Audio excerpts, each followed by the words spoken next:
We've got some film-related testimonies for you this month. We'll get into more of them next week, but today we're going to give you a taste, the first of our December testimonies. Check back next week to hear more. Today, Matt Chastain shares about a miraculous moment on set in Guatemala after this. Content Christian Media Conference is hosting a one-day event on Monday, February 24th at Prestonwood Baptist Church in Plano, Texas. It's one amazing day of fellowship, networking, screenings, panels, and inspirational keynotes. There'll be breakouts on filmmaking, storytelling, writing, distribution, and more, with lunch included. It's perfectly timed, just before the start of NRB. Register at ChristianMediaConference.com. You can find the link in the show notes. Register now and get early bird pricing until December 31st. Join us for Content One Day Christian Media Summit, Monday, February 24th, for filmmakers, actors, screenwriters, podcasters, authors, distributors, and you. Register at ChristianMediaConference.com. This is the Faith and Family Filmmakers Podcast, helping filmmakers who share a Christian worldview stay in touch, informed, and inspired. Quiet on set.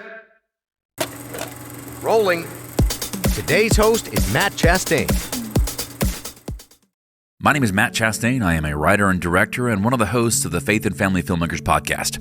So, quite a few years ago, while we were making Small Group the movie, those of you who have seen it will remember that probably the best 15 or 20 minutes of the story takes place in Guatemala City. My thought was that we really needed our protagonist, this guy he's been hired to make a documentary on the dwindling influence of Christianity in America. I needed him to experience Jesus more intensely than maybe he was going to in an upper middle class megachurch.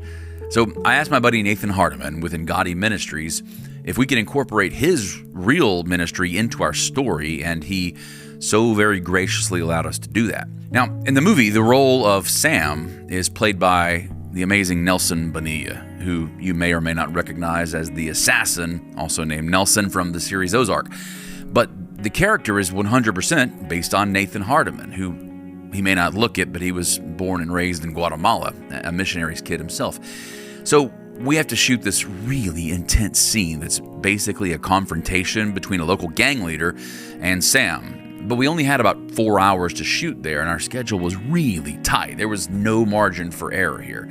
Now, part of the cost savings that our producers managed was that we only brought one camera down. It was an Alexa package. It was prior to the Alexa Mini, so it's a big camera, big package.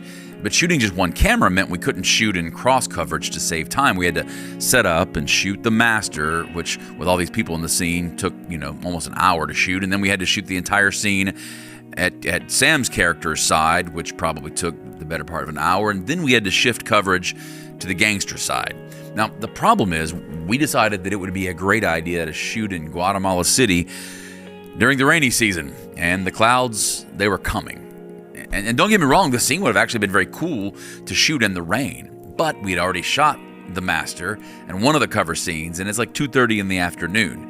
Now, you absolutely have to be done shooting, packed up, and in the van at 4 p.m. The entire crew, not 1 second later, because the gangs all of a sudden have no grace for you after 4 p.m. They own the streets. Well, they own the streets all the time, but especially after 4 p.m. So there's no way that if it starts raining, we'd be able to go back and shoot the master and then shoot the cover of the angles that we'd already shot and then come back to the gangster scene. We just wouldn't have time.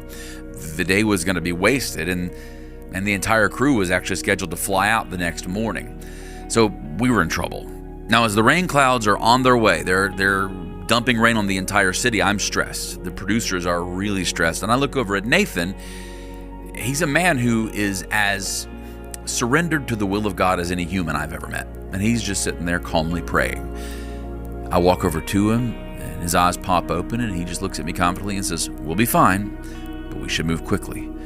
Now, I kid you not, the storm clouds had covered the entire city except for one little circle, almost like the eye of a hurricane over this compound. Everyone on the crew looked up and they saw that complete coverage and their jaws dropped. It's an absolute miracle. So we snap them out of it. We shoot the rest of the scene with a sense of urgency.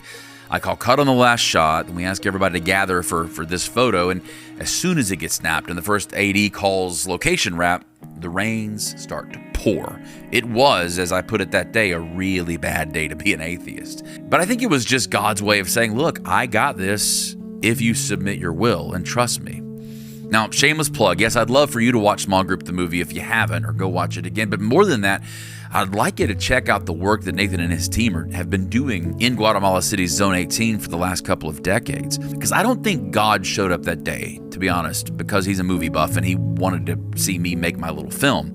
I think he kept the rain away so that we could show the world what it's really like to do his work by telling Engadi's story. Because as filmmakers, I think we have a major responsibility to completely submit our will to him when we're telling stories, because they are his stories. Thanks for listening to the Faith and Family Filmmakers Podcast. If you've been enjoying this podcast, take a moment to follow or subscribe on your favorite podcast player so you don't miss an episode. And if you'd like to support the production of this podcast, you can leave a tip at faffpodcast.com/support. Bringing filmmakers together for faith and family.